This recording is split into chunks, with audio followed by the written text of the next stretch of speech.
stewardship formation, an offering by TENS, the Episcopal Network for Stewardship, in a partnership with the Diocese of Washington School for Christian Faith and Leadership. And we are so glad that you are here. Thank you so much. Davey, I'm going to share my screen and then we'll get rolling here. Today, our learning objectives are that we're going to talk about separating stewardship from fundraising. The reason for this is because I think in the church, well, I know in the church, we use these words as synonyms: pledge campaign, stewardship campaign, fundraising, stewardship. We put them all in the same category. But as Jennifer said in her introduction, stewardship is about everything that we've received from God and the way we interact with each other and the way we give back and the way we receive all those blessings as well. It's reciprocity, it's relationship, it's all the ways that we care for each other and love each other. So it's not to say that we don't care for each other and love each other when we're doing fundraising work, but let's try to separate the words out because theologically they're related and different at the same time. We're going to talk about gratitude and generosity. I'm going to walk us through a gratitude practice and give you some reminders of things you may already do and maybe teach you a couple things you haven't started yet, and talk a little bit about gratitude.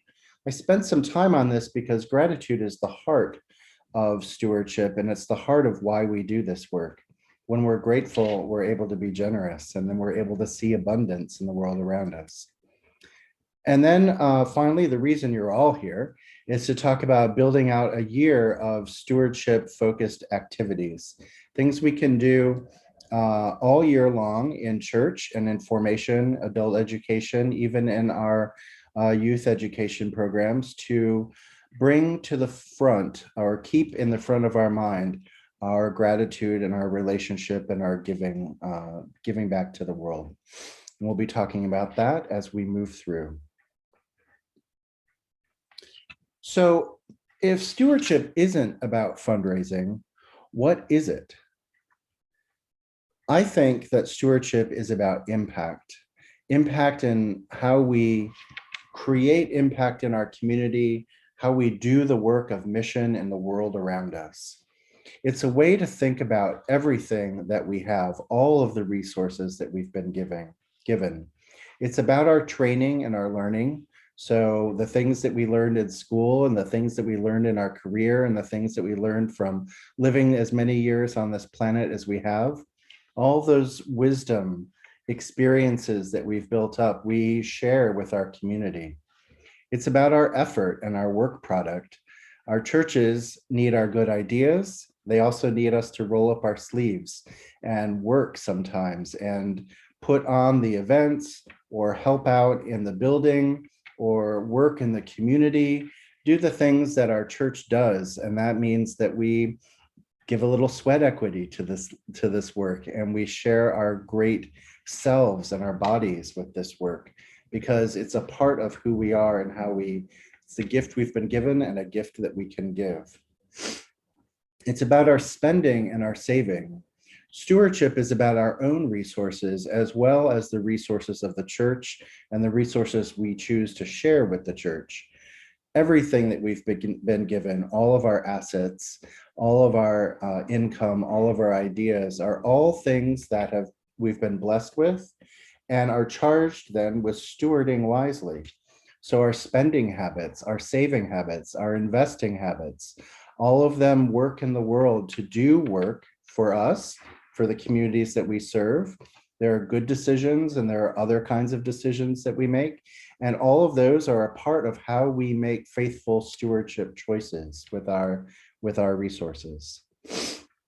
It's about the way we pass on our wisdom and our teaching as well. When we share our great ideas and we do it in a way that brings people along, invites people to follow us. Jennifer mentioned those vitality practices, and among them is invitation and collaboration. So the more we share our ideas and are willing to teach people what we know, then we don't keep it all inside us. We share that joy and that work and that wisdom with the church and with our communities. We add even more value to our communities by doing that. And I think mostly stewardship is about our relationships with each other. It's about the way we care for each other and love each other. It's about the ways that we tend each other in community and interact with each other. The friendships that we form and the deep bonds, sometimes very vulnerable and wonderful, that we build in small groups or in years of worship experience together. These are also gifts that we receive and bring to the work of the church. When we do work in the mission, when we do our work in the world, we create impact. And I think it's true that the church does so much good work and does such a bad job of talking about the work that it does. We're our own, we get in our own way often of communicating the message of how we impact the world around us. And that's not to say that's the case with every community. Some communities are really good about reporting on what they do. But I want us to suggest and think about the fact that we need to tell our story. We need to talk about the impact that we have in the world, because it is what inspires us to be generous.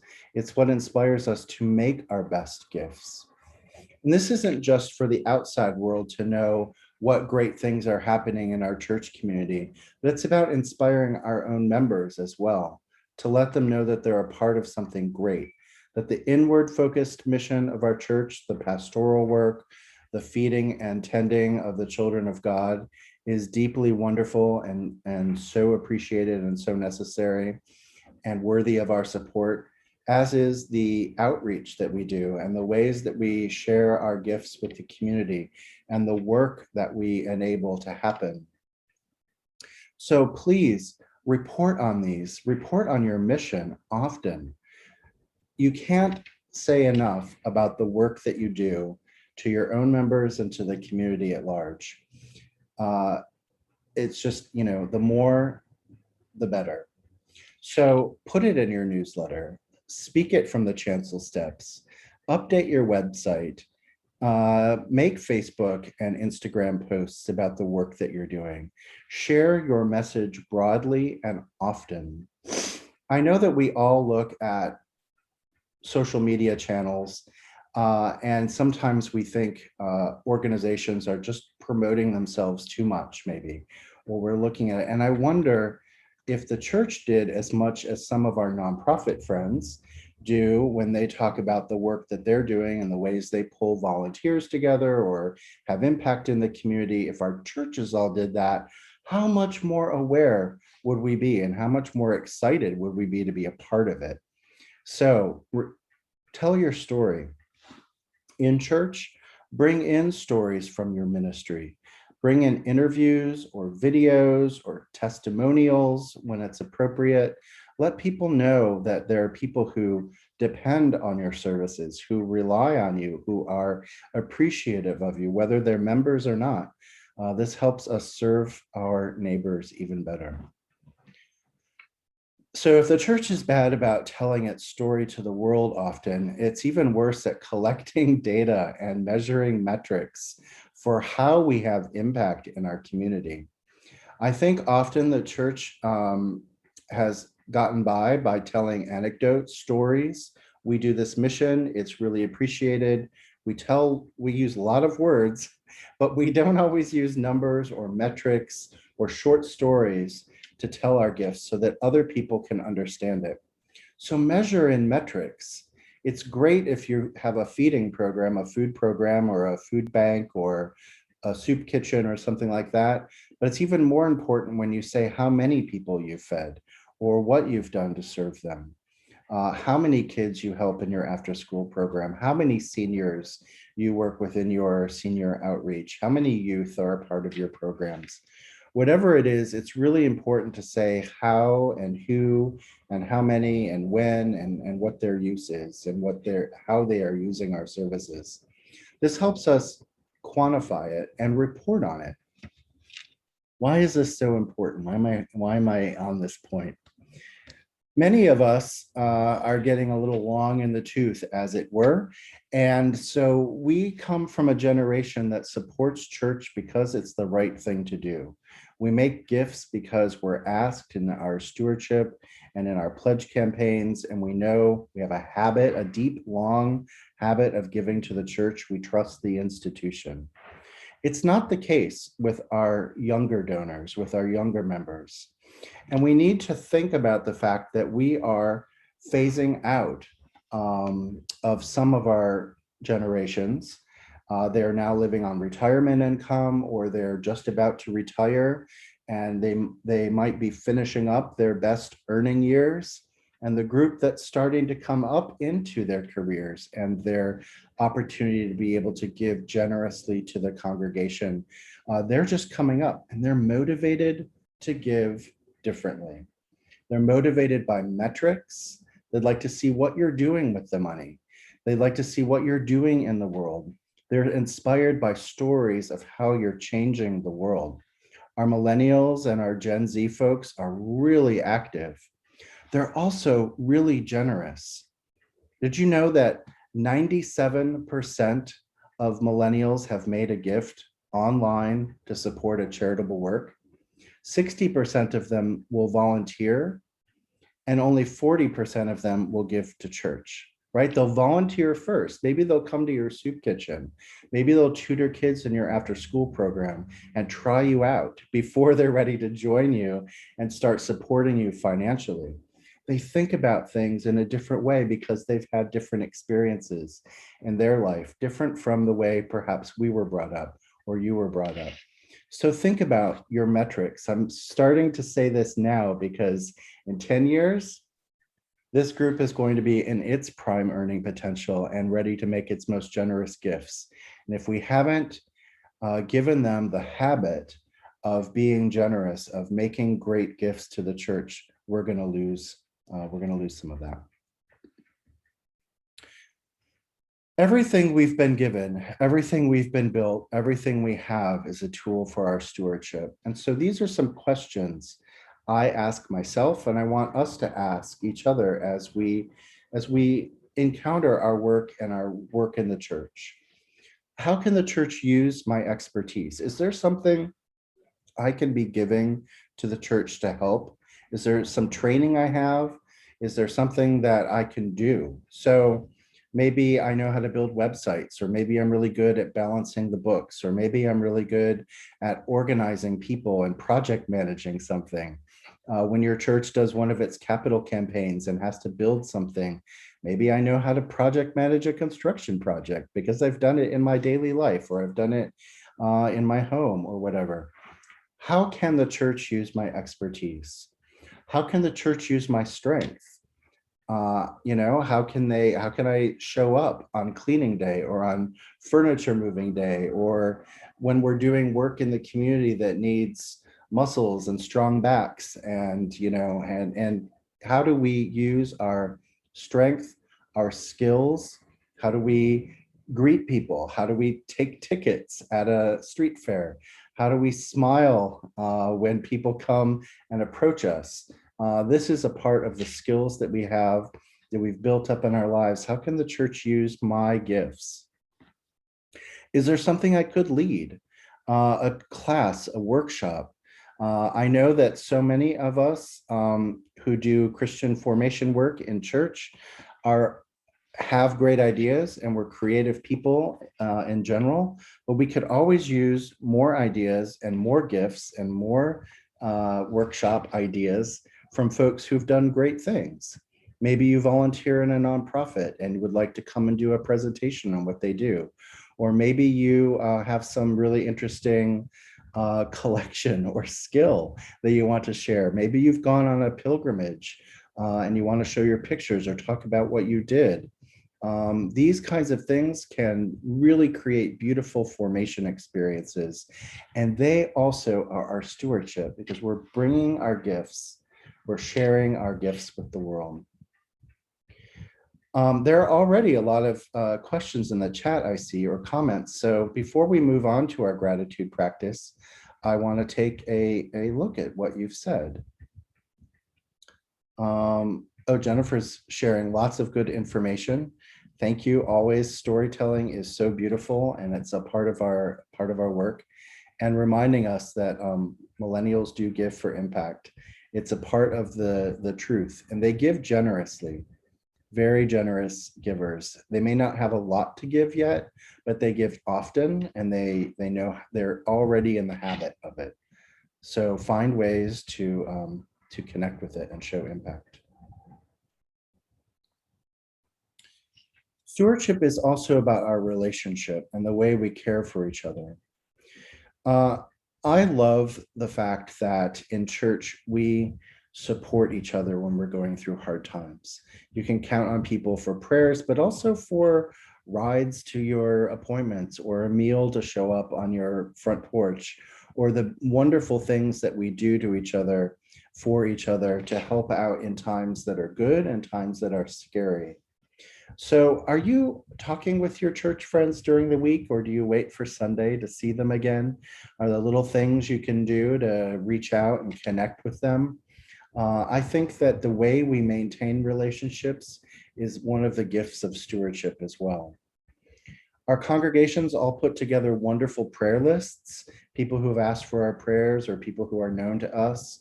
I love to take that prayer list and incorporate it into my daily habit of prayer and keep those people alive, even when I'm not seeing them on Sunday. Keep them in my heart and keep them in my mind and keep them in my thoughts. I love it when it's my birthday and I get all these messages on Facebook from people I haven't spoken with in a while who remember it's my birthday, and they get a little reminder and they say they take 2 seconds to type happy birthday. And this is an important thing, right? And the way that churches do and honor our milestones is a gift and a way that we can stay connected. So are you paying attention to birthdays and anniversaries of sobriety, or milestones that people reach in their work or in their marriage or in their lives? These are really important gifts that we give in stewardship, because they are the way that we take care of each other and remind each other that we're here for another year, that we're still supportive, that we're still staying close to each other.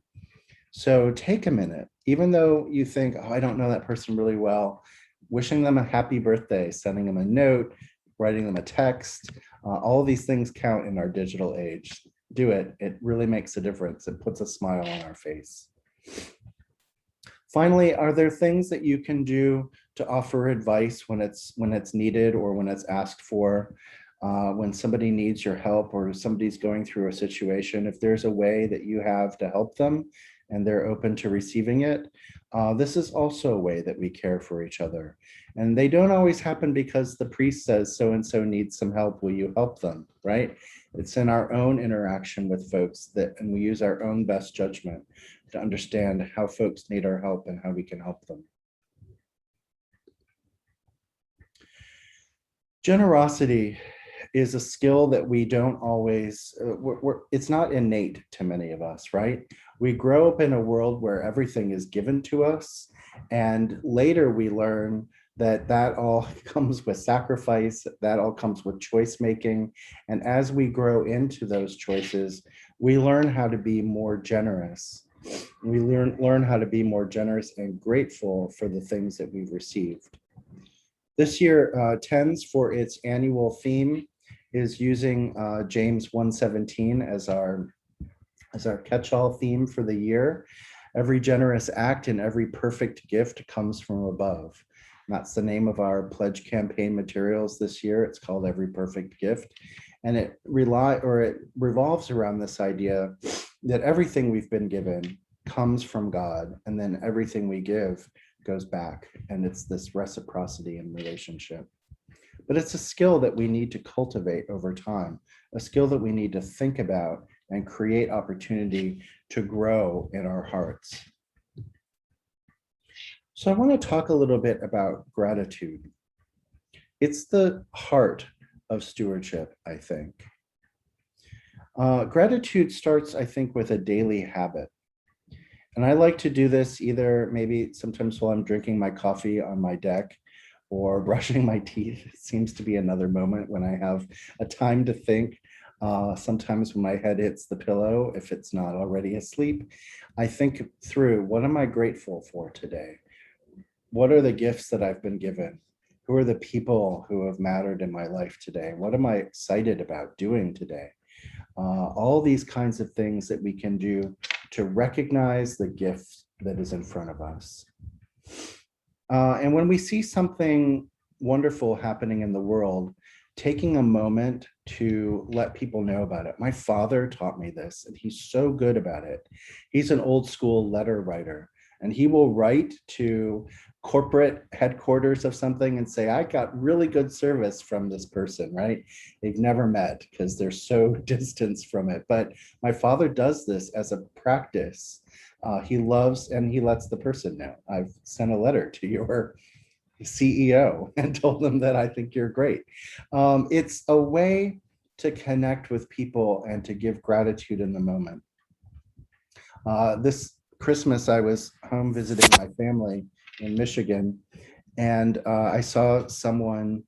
It was a cold, drizzly, snowy kind of, that kind of spitty snow kind of weather that you can get in December, and they were helping someone unload their cart into their car. The woman who was trying to do it was maybe not strong enough to lift some of the groceries, and so this other couple was helping her. And as they came back to the car, I said, thank you for doing that. It was a really nice thing to do. And they looked at me, they were startled. Why are you talking to us? And then they smiled and got in their car and said, well, thank you. It's a gift to the world. And that kind of acknowledgement, when we see the right thing happening, take a moment to say, you've done something beautiful today. Maybe that's the only thing you say, and you keep walking. It's a way to acknowledge, a way to give thanks and keep the thanks going. I have another friend who every Friday has a weekly habit of sitting down and taking maybe the last 10 minutes or the last 30 minutes of his day before he shuts down his computer and turns it off, of writing emails to everyone who's made something happen for his church that week.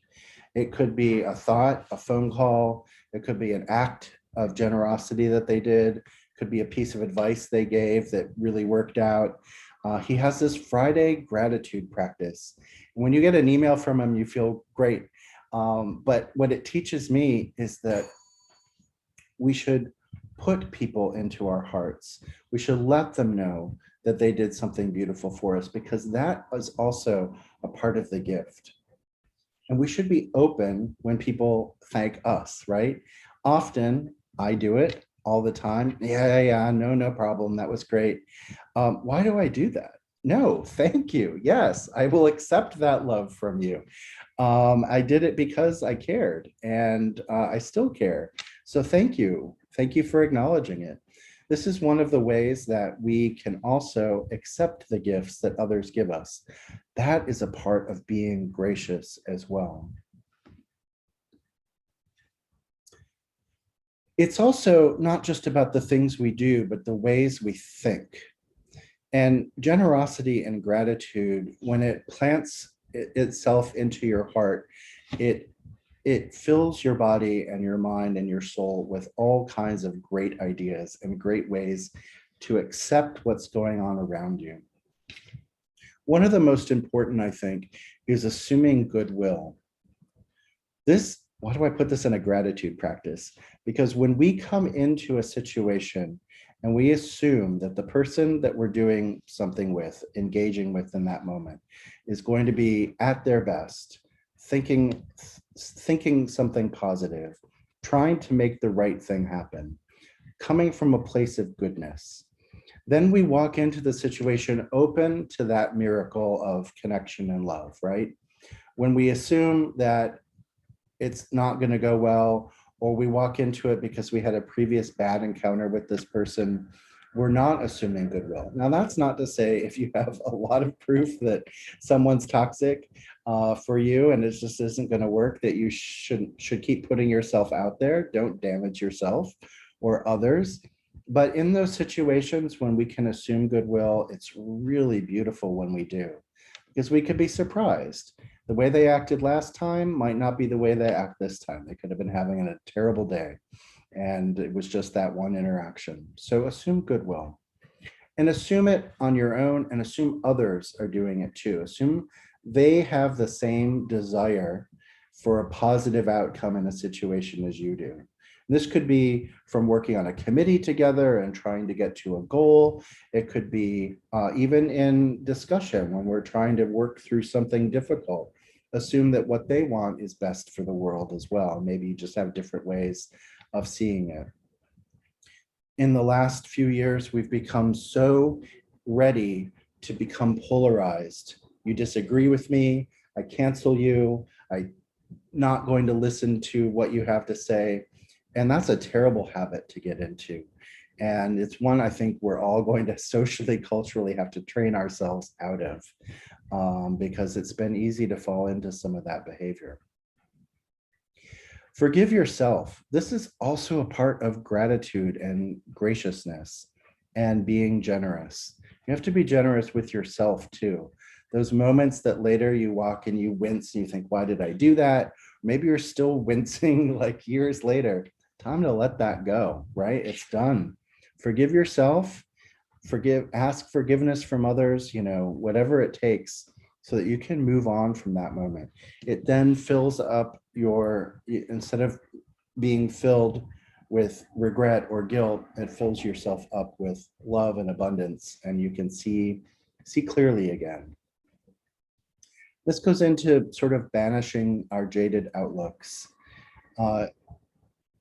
When we approach a situation thinking, oh, we've done that before, it's going to go this way, oh, I know how this is going to work, then we miss out on the opportunity for it to go right this time, right? So imagine not being jaded. Imagine seeing the best in each other. And imagine what that might be like for yourself and for others. Finally, part of the attitude is about giving second chances. We have a lot of cultural teaching about how many chances you should give, but I think we have some biblical teaching as well. Forgive and give as many chances as you, so many that you lose count of it. This isn't to say be a doormat or a pushover, but it is to say when someone deserves a second chance, when it's time to move on and give them the benefit of the doubt and let them try again to do the right thing, that we should try that. It's a beautiful thing when we do. We open ourselves up to that wonder and miracle of love. Finally, generosity and gratitude is about random acts. I've talked about some random acts before, the kinds my father does when he gets good service. But there are some other things that I think we can think about and bring into our own lives. You can also take these slides and this idea and put it into a formation program in your congregation or in your small group and help other people understand how they too can be generous. And growing this gratitude practice helps us be better stewards of all of our assets and all that we have. Start small. So do the things that are easiest. Help out a sick friend with a meal, or help your neighbor, whether they're church members or not. Help people. Do wonderful things for people that you know need them. Buy a cup of coffee for the next person in line behind you. Do something that surprises them. Give them a little boost to their day. Share your pocket change. Dump it into the bin wherever, there's tips or donations here. If you have some change, I know a lot of us don't carry cash, but when you do, dump out your pocket of change and put it into the right place.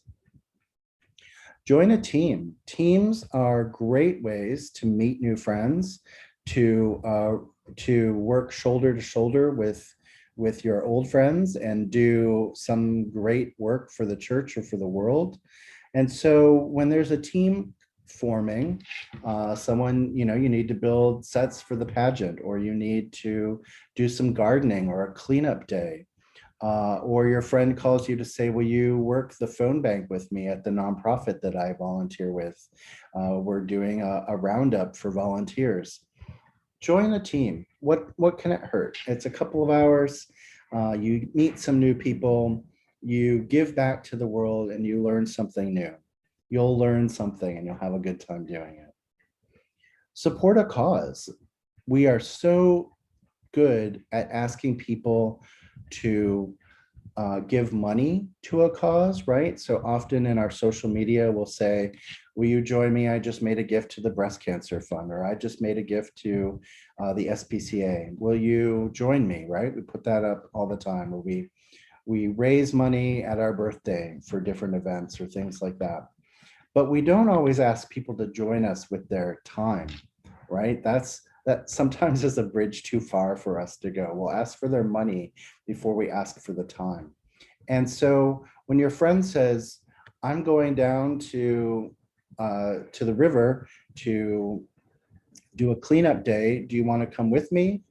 Go, have fun, enjoy a Saturday doing that kind of work, or working in a soup kitchen. Join your friend to do that work, or invite your friends with you when you're going to volunteer, either at your church or other places. Church isn't the only place that ministry happens. Our nonprofits are incredible partners with the world around them and with our neighbors. Our neighbors are also served. Maybe we are also served by our community nonprofits.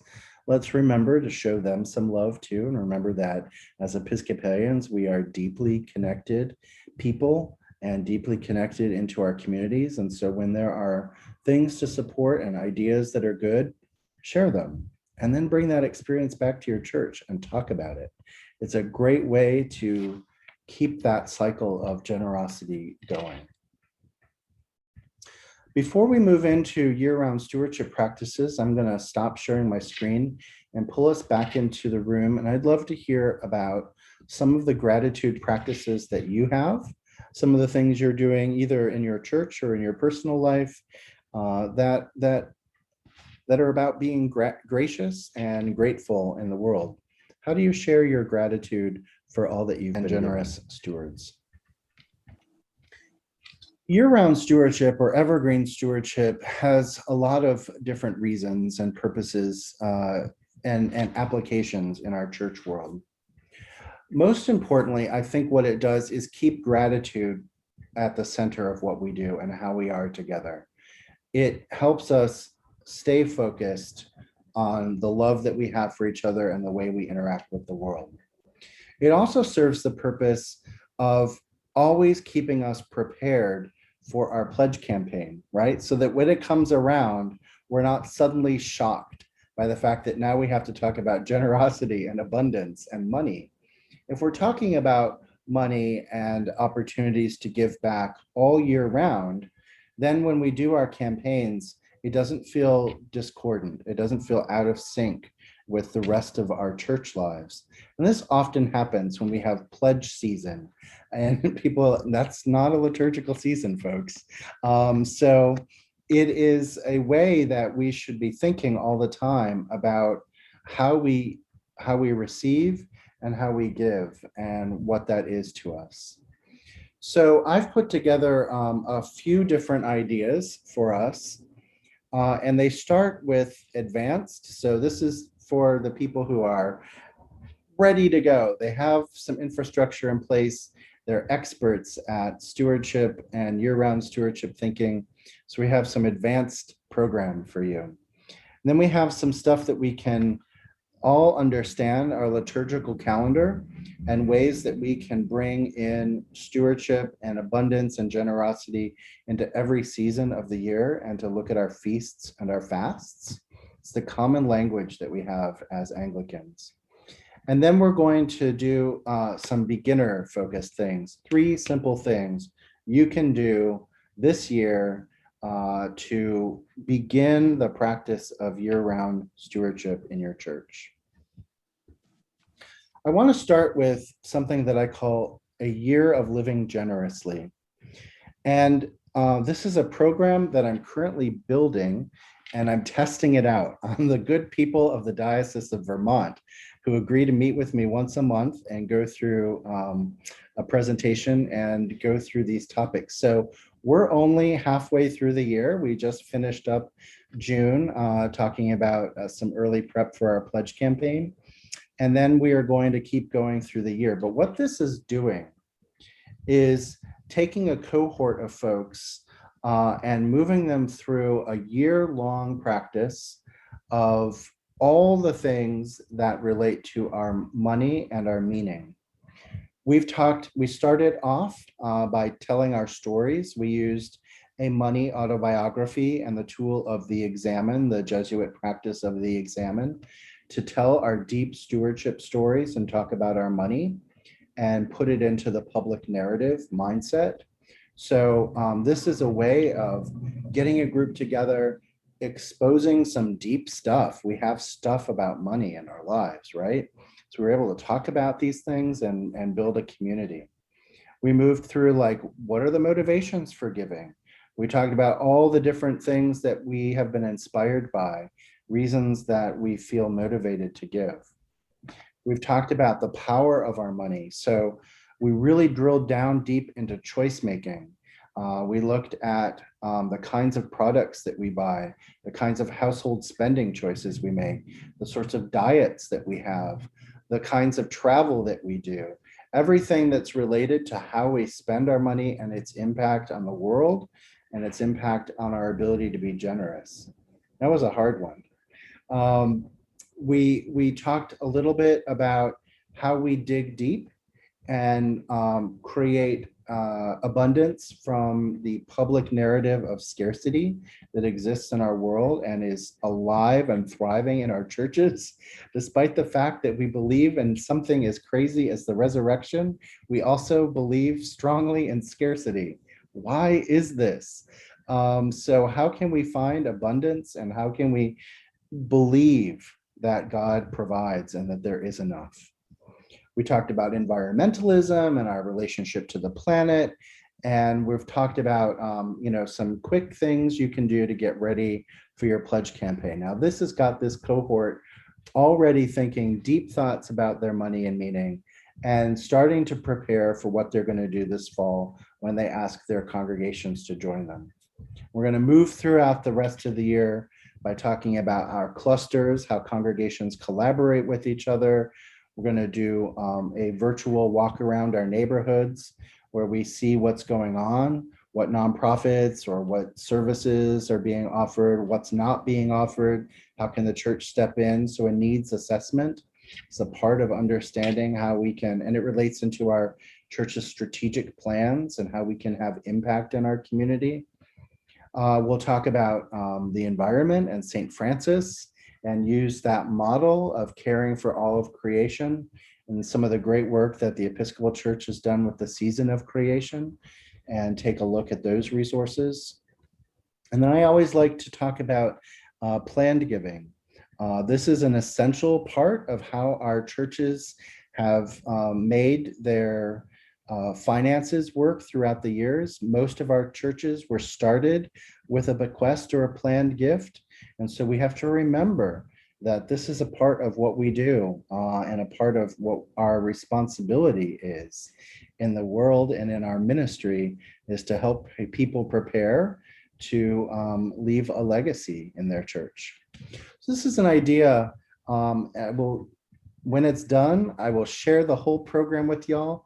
But I want to get it in your mind now to think about, there are things through adult education and formation you can do one day a month where you focus on these, or 1 month, just focus on these things, bring people's minds into thinking about stewardship and abundance all year round.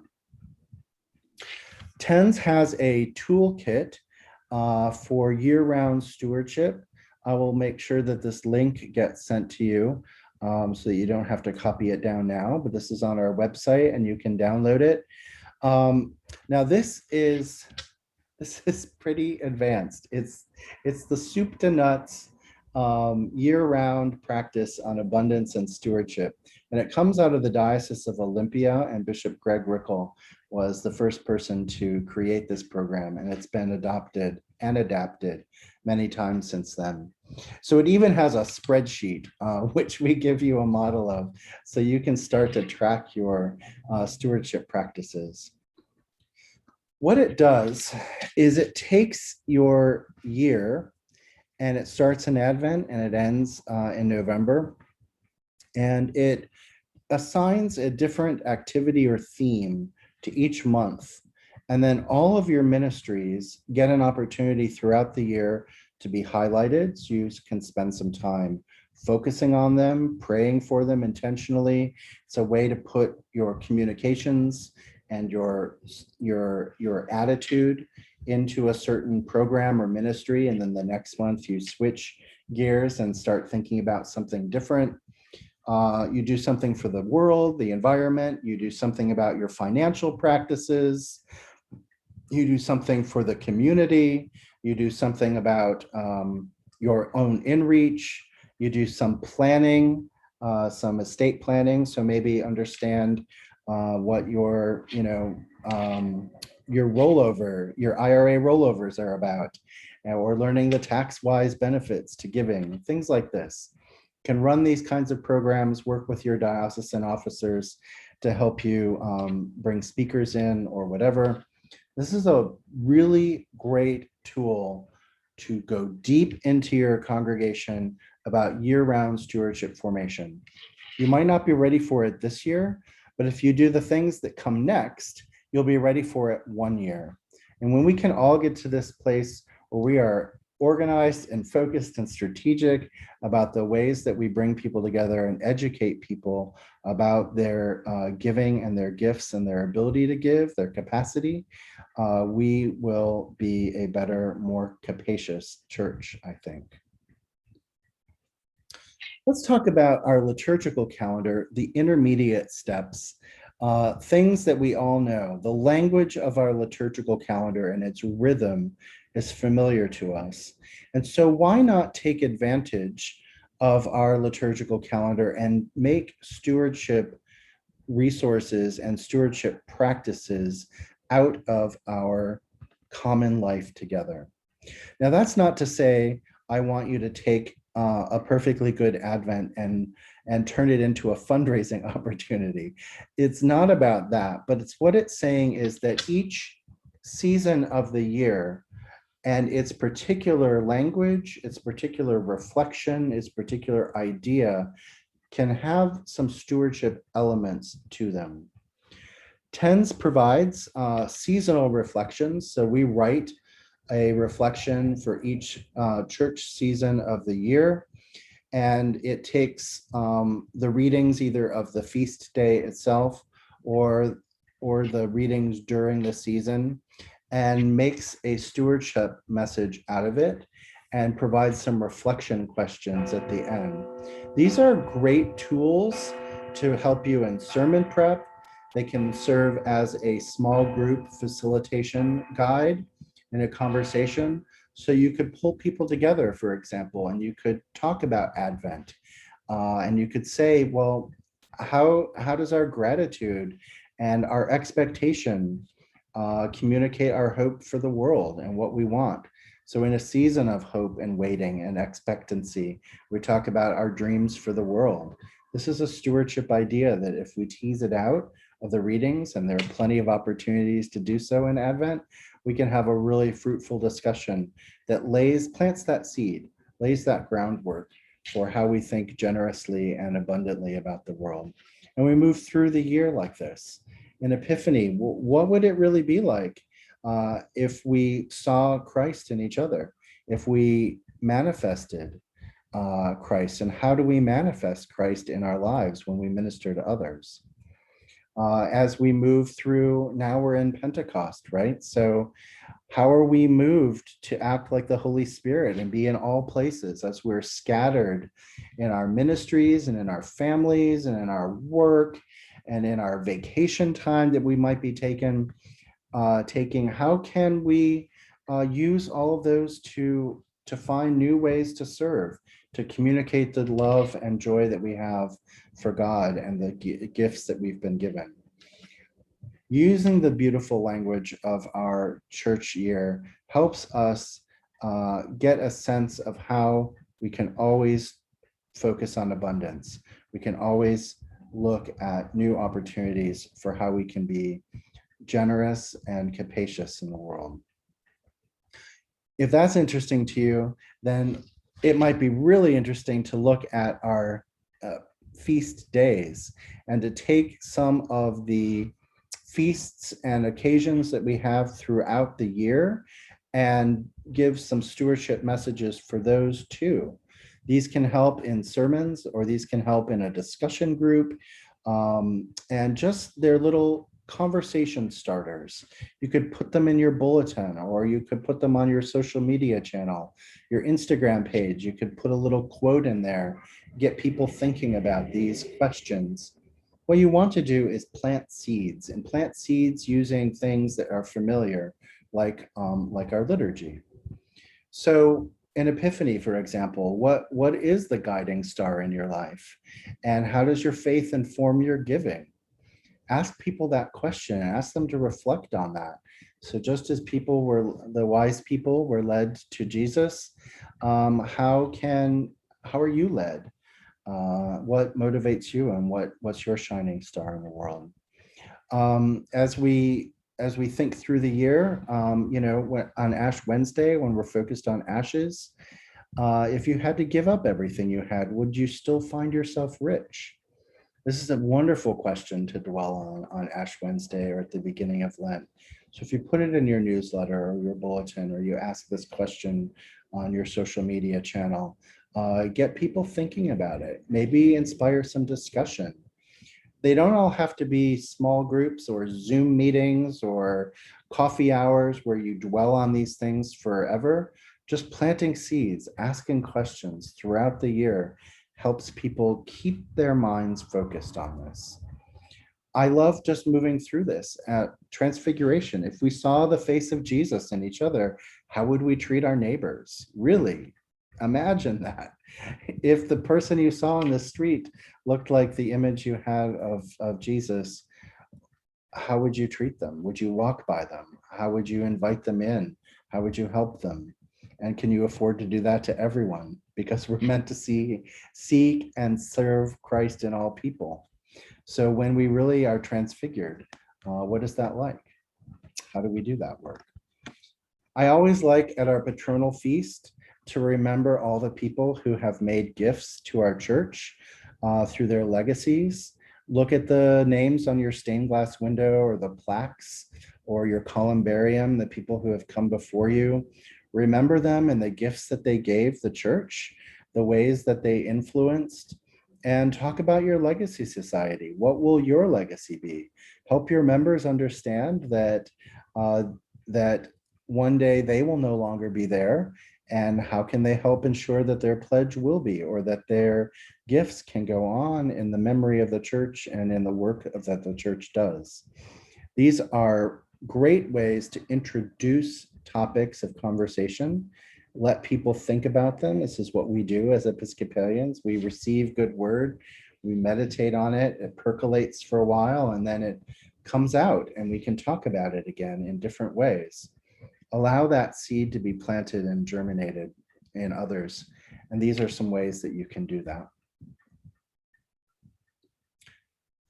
I want to end our conversation about year-round stewardship with 3 simple things that you can do this year in your church to start your habit of year-round stewardship formation. And it starts with this really great quote from Archbishop Tutu. Like humility, generosity comes from seeing that everything we have and everything we accomplish comes from God's grace and God's love for us. Certainly, it is from experiencing this generosity of God and the generosity of those in our life that we learn gratitude and to be generous to others. We learn this skill. It doesn't come naturally for some of us, but when we create a discipline, a habit of gratitude and generosity, we can begin to experience that joy and share it. It changes our mindset, as Jennifer said before. It changes the way we think about the world. You're going to get these slides later as a part of your toolkit in English and in Spanish. So I do want you to take notes as you need to, but I want you to also know these slides are coming to you. So 3 things you can do this year. Offer a book study on generosity and abundance. This can happen on a virtual book study like we're doing these days on Zoom, or in a Wednesday night or a other weeknight program that you have. And I have 2 great books for you to think about. One is Henry Nouwen's A Spirituality of Fundraising. It's just about the best book on money and meaning that is out there, in part because it is very short. You can read it in about 15 or 20 minutes, and you have a whole narrative. You have Henry Nouwen's beautiful poetic writing. You have his scriptural focus on a meditation on the gift that raising money for ministry can be. So it's a great tool. You can find it on Amazon. It's very inexpensive. There's also a workbook that you can buy as well, which is thicker than the book itself, which is remarkable. But it's a great tool to have a conversation about fundraising and the spirituality of it. Also, Charles Clowen, he's written a great book called 1 Minute Stewardship, Creative Ways to Talk About Money in Church. They're conversation starters, and they really are 1 minute long meditations, conversations you can have with people, soup starter for a small group or for a one-on-one conversation. Charles Clowen has been the planned giving and stewardship consultant in the Diocese of Maryland for 63 years. He's your close neighbor and has been doing this work. He's a treasure. Bring him into your diocese to have a chat once. He loves to talk. And he's written this great book, which you can find from Church Publishing or from Amazon. Really a delight and a really good book to read.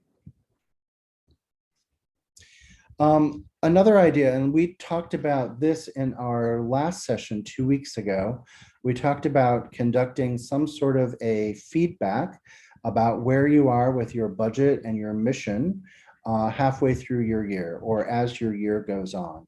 So maybe you have a mid-year review, or maybe you find ways to report on what you're doing throughout the year in your newsletter, in your bulletin, from the chancel steps, on your social media. This is the time to bring in impact, to talk about your metrics. And they don't have to be long articles, but they can be short ones. They can talk about what you're doing. I want to mention here another point, that your neighborhood newspapers or your neighborhood online websites, your circulars. So I'm not talking about your regional newspaper or your big city newspaper, but the small ones that serve your community or your local city. They are starving for content.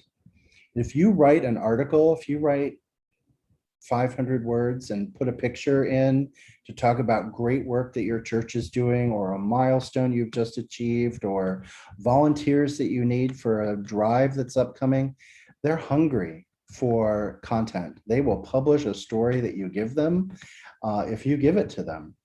And this is ways it just puts it in front of more eyes, more work, talking about the transparency, the visibility of your community and the work that you're doing. So take a minute and be really intentional sometime this year about reporting out on what you're doing, and use as broad an audience as you can to do that.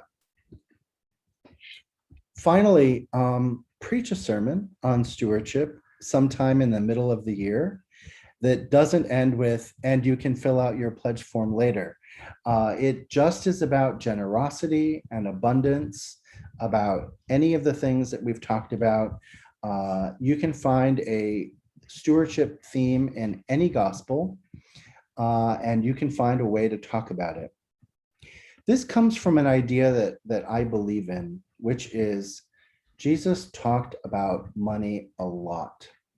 In fact, 40% of the parables, 16 out of 40, are about money, possessions, attachments to our stuff, either as the metaphor, the topic, or the lesson, right? So Jesus spent 40% of his very short ministry using the theme of money as a metaphor or a topic to communicate his ministry ideas. I'm not suggesting that you all, good preachers and teachers in your church, spend 40% of your time talking about money. You might be driven out, but we can talk about it more than a couple of Sundays a year when we're doing our pledge campaign.